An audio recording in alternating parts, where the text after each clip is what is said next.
Hello students, today we are just going to study about geography chapter number 3, and the name of the chapter is water resources. As you know that water is very essential for the living beings, but other than the living beings it is also important for all the industries and all the businesses. Okay, so water as a resource, as you know, water is used in different businesses. In it is also used in electricity generation. All the activities, industrial activities, are directly and indirectly dependent on water. As you have seen that most of the industrial cities are, you can say, situated on a river, uh, basin, or you can say on the bank of the river, because industries need a lot of amount of water, and with the help of water they can fulfill their needs. So in the water resources we see this, that what are the resources of water. So mostly we see the natural resources of water. In this picture you see we have got ocean, ponds, lakes, stream, but you must know that in real terms we get water from ocean. From ocean, with the help of evaporation, it forms cloud, and after forming the clouds, when it cools down, then in the form of precipitation, rain, hail, storms, snow, sleet, and fog, we get water back. So the water that is present in the rivers, ponds, streams, and lake is somehow directly, or you can say indirectly, comes through ocean. Okay, now we see the distribution of water. So first of all, come to this picture, which is yellow and green. In the green portion you see the saline, जिसको हम बोलते हैं खारा खारा पानी ocean में 97%, और जो फ्रेश वाटर है that is only 3%.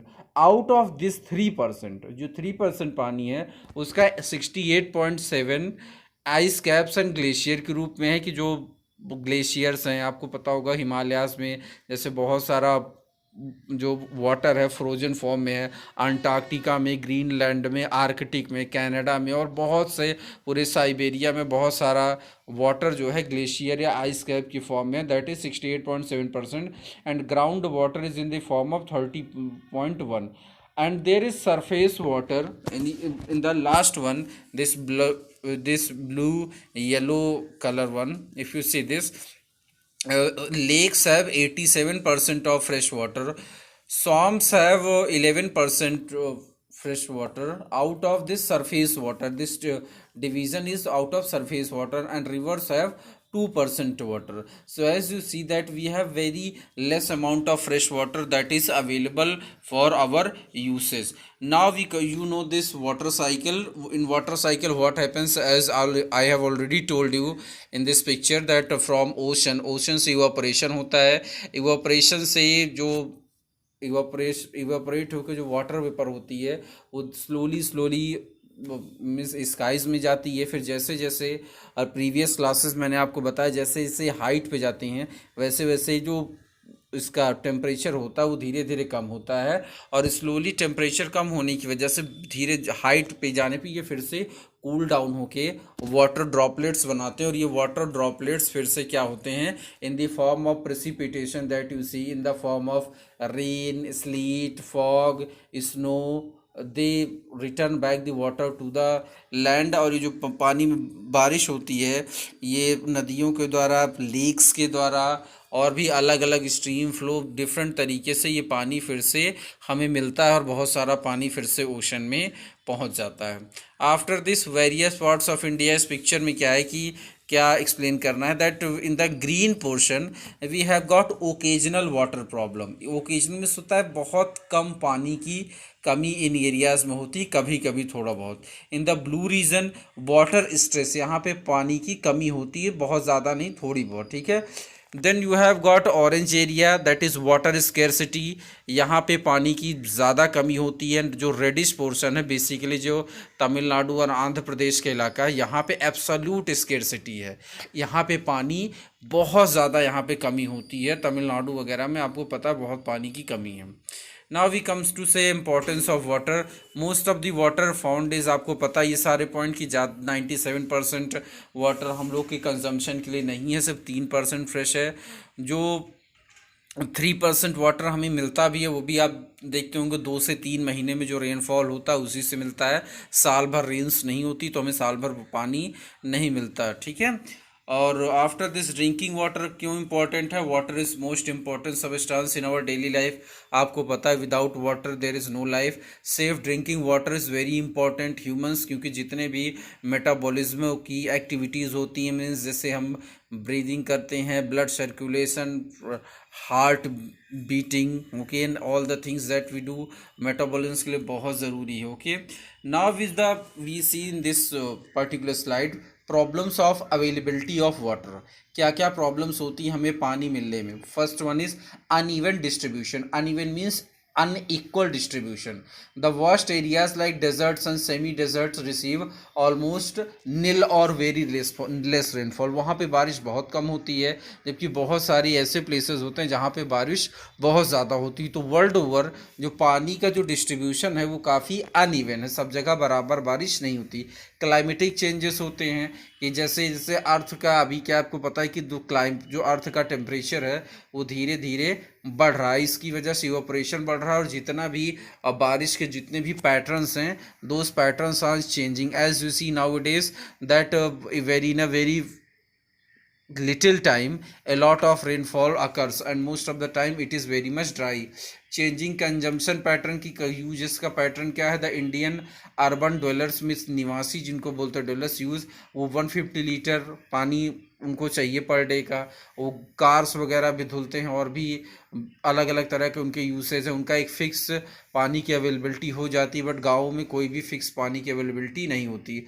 Insufficient uses है, many people particularly children do not close the water taps, की पानी यूज़ करने के बाद बच्चे क्या करते हैं, पानी के जो टैप्स होते हैं उसको बंद नहीं करते हैं, ठीक है। और इन राइजिंग पॉपुलेशन बढ़ने से भी ये सारी प्रॉब्लम्स आती हैं, ठीक है।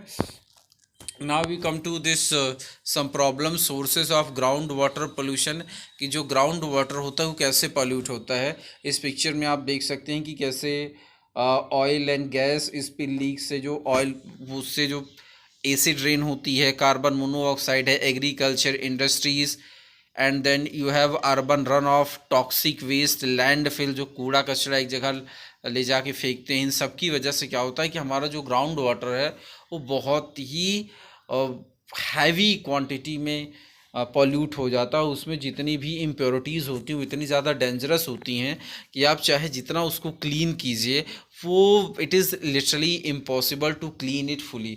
That's why it is very important for us to just shy away from water pollution, okay। now this is acid rain pathway, कि जब बहुत ज़्यादा पोल्यूशन होता है तो एसिड रेन अकर करता है। इसमें आप ये देख सकते हैं, this is SO2 stands for sulphur dioxide, NO2 stands for nitrous oxide. ये बेसिकली जो फैक्ट्रीज से स्मोक या इंडस्ट्रीज से स्मोक वगैरह निकलता है, बहुत सारे केमिकल्स, उसमें ये दोनों गैसेस कॉमन होती हैं। When both these gases move into the sky they mix with the cloud, और जब ये बारिश होती है तो फिर ये H2SO4 sulphuric acid and HNO3 nitric acid के रूप, in the form of nitric acid, they come down, and these two acids are very harmful for the living beings, for the plants, for the grass, for the animals, for the human beings, even to the buildings. Their severity is very high, इसका बहुत ज़्यादा loss होता है। तो हमें जो है pollution से बचना चाहिए ताकि एसिड रेन वगैरह ना हो। After this conservation of water resources, कि हमें पानी कैसे बचाना चाहिए। First point is recycling, waste water can be purified, कि जो भी वेस्ट वाटर है, जो पानी हमने यूज़ किया उसको हम क्लीन कर सकते हैं और फिर से यूज़ कर सकते हैं। रिचार्ज ऑफ ग्राउंड वाटर एक होता है जिसको आप बोलते हैं वाटर रेन वाटर हार्वेस्टिंग आप बोलते हैं। ये एक पिक्चर है, rain water harvesting is of different types, अलग अलग बिल्डिंग में अलग अलग टाइप्स यूज होता है। It is just an example. So the second point in this one is recharge of ground water, that is also a you can say rain water harvesting, जिसमें आप क्या करते हो कि जो रेन बारिश का पानी है you can just collect that, and after collecting आप इसको क्लीन करने के बाद आप इसको ग्राउंड में, ज़मीन में डायरेक्ट इसको डाल सकते हो। इस ये भी एक प्रोसेस होती है। और third one is improving vegetation cover, कि जितने भी प्लांट्स हैं, जो हम ज़्यादा से ज़्यादा प्लांट्स प्लांट कर सकते हैं, बहुत सारा वेजिटेबल्स उनको उसमें घास लगा सकते हैं, झाड़ियाँ लगा सकते हैं। ये सब जो है बहुत ज़्यादा इम्प्रूवमेंट करता है वाटर रिसोर्स में। बिकॉज होता क्या है बेटे कि व्हेन जब किसी भी लैंड पे बहुत ज़्यादा वेजिटेशन होता है, घास होती है, पेड़ होते हैं, उनकी रूट्स होती हैं, तो जब बारिश का पानी बहता है उसकी स्पीड स्लो हो जाती है, और जब स्पीड स्लो हो जाती है तो धीरे धीरे वो with the help of roots, grass की वजह से वो धीरे धीरे उसकी वजह से पानी जो है नीचे जाता है। लेकिन अगर ये वेजिटेशन कवर नहीं होता, प्लांट्स नहीं होते, ग्रास वगैरह नहीं होती, तो बहुत सारा पानी जो है नीचे ऊपर सरफेस पे ही बह जाता है। वो सॉइल इरोजन करता है, लेकिन पानी जो है ग्राउंड वाटर को रिचार्ज नहीं करता। Last one is efficient use, judicious use. हम इसको अच्छे से यूज़ करें, पानी बहुत ज़्यादा बर्बाद ना करें, जो चीज़ जिसमें है उसी में ही यूज़ करें। जैसे लॉन्स या फील्ड्स में हम ड्रिप इरिगेशन यूज़ कर सकते हैं, ठीक है। ये सब क्या करता है, पानी स्प्रिंकलर यूज़ कर सकते हैं, जिसमें क्या होता है कि पानी की बहुत ज़्यादा बचत होती है और ज़्यादा पानी बर्बाद नहीं होता। It is also we come to the last slide, that is rain water harvesting. Rain water harvesting में क्या होता है, आप ये एक पर्टिकुलर टाइप का है जिसमें आप इस रूप से पानी आता है ब्लैक कलर की चैम्बर में, ये फिल्टर होता है, then you can use it for plants. कुछ लोग इसको ग्राउंड वाटर में भी डाल देते हैं। बेटा अलग अलग बिल्डिंग्स में, अलग अलग सिचुएशन में अलग अलग तरीके की रेन वाटर हार्वेस्टिंग यूज़ होती है। ये जो इसमें पिक्चर है, it is not for all the purposes. Thank you.